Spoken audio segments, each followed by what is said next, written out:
مولانا صاحب، ایک اور بہت اہم سوال۔ موجودہ دور فتنوں کا دور، فحاشی کا دور، چاہتے نہ چاہتے جانے انجانے میں بہت سارے عمل ایسے سرزد ہو جاتے ہیں جن کا ہمیں پتہ ہی نہیں ہوتا۔ تو کیا کیا جائے کہ رات کو سوتے وقت ایسا کیسا وظیفہ پڑھا جائے، کیا عمل کیا جائے جس سے ہمارے گزشتہ جو 24 گھنٹے کا دن گزارا ہے اس میں ہمارے سارے گناہ معاف، اللہ تعالیٰ ہمیں معاف فرما دے۔ بسم اللہ الرحمن الرحیم۔ عطا بھائی، قرآن مجید میں اللہ تعالیٰ فرماتے ہیں خلق الانسان ضعیفا، اللہ نے انسان کو کمزور بنایا ہے۔ ہماری تخلیق ہی ایسی ہے کہ ہم کمزور ہیں۔ حدیث شریف میں آتا ہے جس کا مفہوم ہے اگر لوگ گناہ کرنا چھوڑ دیں، جیسے فرشتے ان سے گناہ نہیں ہوتا، حدیث میں آتا ہے اللہ اس مخلوق کی جگہ ایسی مخلوق پیدا کرتا کہ جو گناہ کرتی اور پھر توبہ کرتی۔ اس کا کیا مطلب ہے کہ اللہ نے اس کائنات کو جو چلایا، فرشتوں سے تو گناہ نہیں ہوتے تھے، گناہوں سے پاک تھے۔ اس کائنات کو بنانے کا مقصد یہ ہے اللہ ہمارا امتحان لینا چاہتا ہے کہ کون کھرا ہے، کون کھوٹا ہے، کون جو ہے میری محبت میں گناہوں سے بچتا ہے اور کون جو ہے نفس کی غلامی میں لگ لگ کے جو ہے گناہوں کی دلدل میں دھستا چلا جاتا ہے۔ گناہ ہم سے ہوں گے، لیکن ہمیں چاہیے کہ ہم استغفار کی کثرت کریں۔ حدیث میں آتا ہے من لزم الاستغفار جعل اللہ لہ من کل ضیق مخرجا، جو استغفار کو لازم پکڑ لیتا ہے اللہ اس کو ہر تنگی، ہر پریشانی سے نکال دیتا ہے۔ آپ گناہوں کی دلدل میں دھسے ہو، یہ بہت بڑی تنگی اور پریشانی ہے۔ آپ اس سے بھی نکلنا چاہتے ہو، مالی پریشانی سے بھی نکلنا چاہتے ہو، آپ استغفار کو لازم پکڑ لو، اللہ آپ کو نکال دے گا۔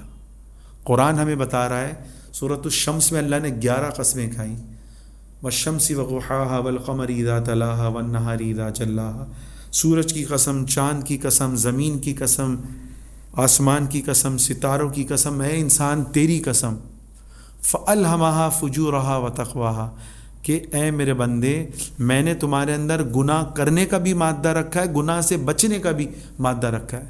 اگر یہ کوئی کہتا ہے نا کہ میں گناہوں سے بچ ہی نہیں سکتا، یہ قرآن کے خلاف بات کر رہا ہے۔ قرآن کا یہ اصول نہیں ہے۔ اللہ نے آپ میں گناہوں سے بچنے کی طاقت رکھی ہے۔ 11 قسمیں کھا کے اللہ کہہ رہا ہے۔ تو اس زمانے میں جو کہ موبائل کا دور ہے، فحاشی کا دور ہے، ایک اسکرین میں ساری دنیا ہے، ہمیں 2 کام کرنے ہیں۔ چلتے پھرتے ہم استغفار کریں، چلتے پھرتے کیا کہنا ہے؟ استغفر اللہ، اللہ میں آپ کی روٹی کھاتا ہوں، میں آپ کو ناراض کرتا ہوں، اللہ مجھے معاف کر دیجئے۔ استغفار کا مطلب یہ ہے ندامت ہو۔ حدیث میں آتا یہ نہیں کہ ایک بس تسبیح چلائے جا رہے ہیں، پوری تسبیح چلی گئی، نہیں، ندامت ہو۔ حدیث میں آتا ہے الندم توبۃ، توبہ ندامت کا نام ہے۔ آپ کے دل میں آ گیا کہ میں نے اپنے پالنے والے کو کیوں ناراض کیا، آپ کے پچھلے سارے گناہ معاف۔ قرآن بتا رہا ہے فَأُولَٰئِكَ يُبَدِّلُ اللَّهُ سَيِّئَاتِهِمْ حَسَنَاتٍ، کہ جو گناہ کے بعد توبہ کر لیتا ہے اس کی گناہوں کو اللہ نیکیوں میں بدل دیتا ہے۔ یہ قرآن ہے، یعنی اس کی نیکیوں کا پلڑا بھاری ہو جاتا ہے۔ تو ہمیں 3 کام کرنے ہیں۔ دوبارہ میں ریپیٹ کر رہا ہوں کہ چلتے پھرتے استغفار کی ہم عادت ڈالیں۔ اے اللہ مجھے معاف کر دے، اے اللہ مجھے معاف کر دے۔ کیا ہوگا؟ جو گناہ ہوا ہوگا وہ معاف ہو جائے گا۔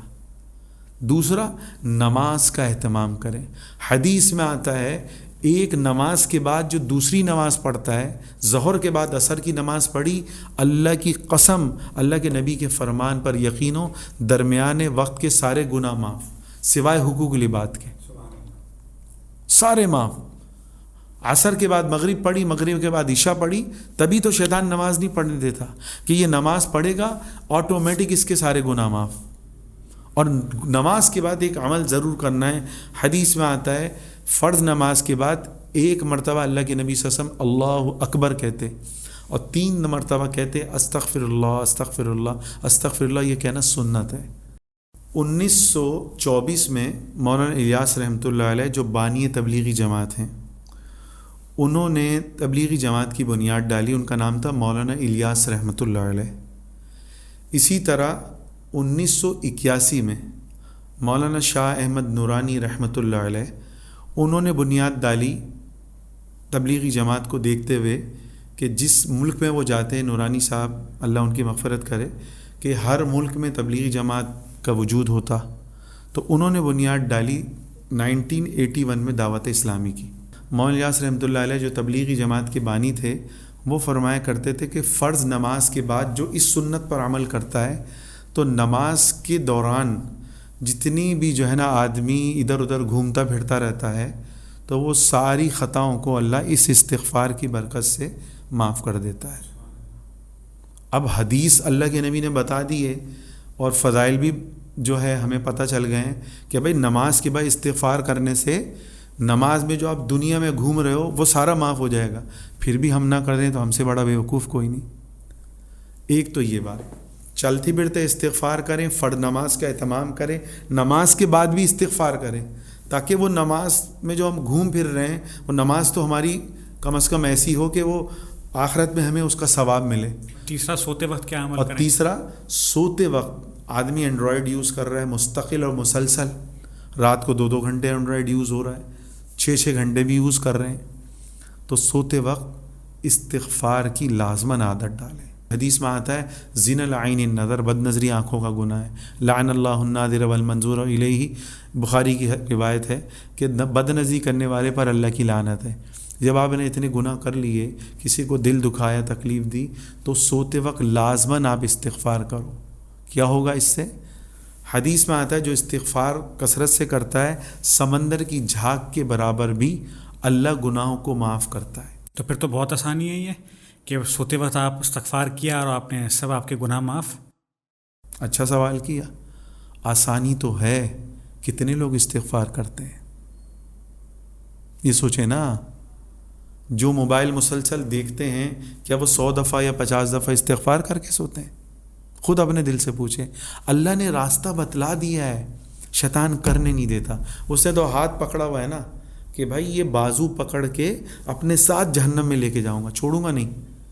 تو بھائی اس چیز کی آسان ہے، حدیث میں آتا ہے نا جو بندہ توبہ کر لیتا ہے اللہ پچھلے سارے معاف کرتا ہے، ٹھیک ہے۔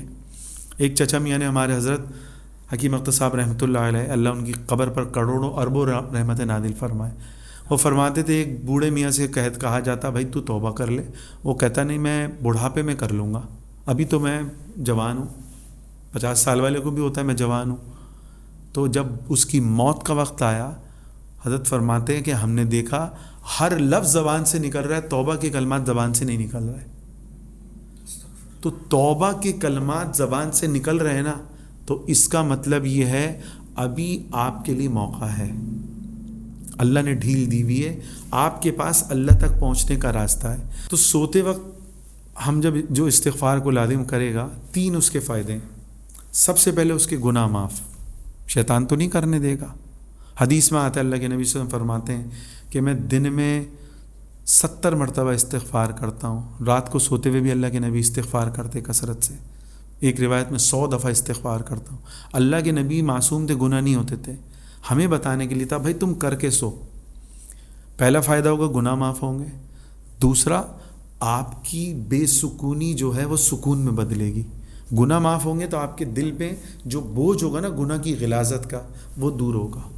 تیسرا آپ کو اللہ کی قسم اچھی نیند آئے گی۔ تو بھائی موت کا کوئی پتہ نہیں، آج کتنے لوگ ایسے ہیں کہ وہ مرتے ہیں، 100 سال پہلے کوئی مرتا تھا نا کیا ہوتا تھا؟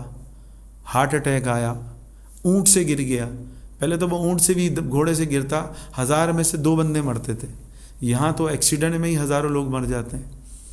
تو بھائی موبائل دیکھتے دیکھتے موت آ گئی اور استغفار نہیں ہوا، یہ کتنی خطرناک بات ہے۔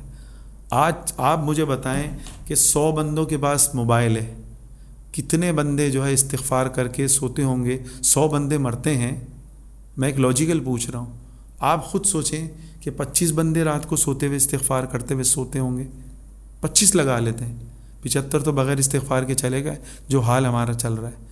تو گویا کہ ان 75 نے پوری رات یا 1 گھنٹہ 2 گھنٹہ موبائل کا اگر غلط استعمال کیا تو وہ تو گئے۔ تو بھائی اللہ نے یہ قیمتی باتیں نکلوا دی، کوشش کریں اس کو زیادہ سے زیادہ اپنے صدقے جاری کے لیے پھیلائیں۔ شیطان روکنے کی کوشش کرے گا کہ بھائی اس نے استغفار کر لیا تو میری تو مٹی پلید ہو جائے گی، میں نے جو 30 سال محنت کی وہ تو ضائع ہو جائے گی. تو کوشش کریں، شیطان آپ کو روکے بھی، اس ویڈیو کو زیادہ سے زیادہ پھیلائیں. بہت خوب مولانا صاحب، بہت خوب. اللہ تعالیٰ عمل کرنے کی اور توفیق دیں ہمیں کہ اس پہ ہم پابند ہوں اور استغفار کی کثرت کریں اور سوتے وقت کی عمل کریں.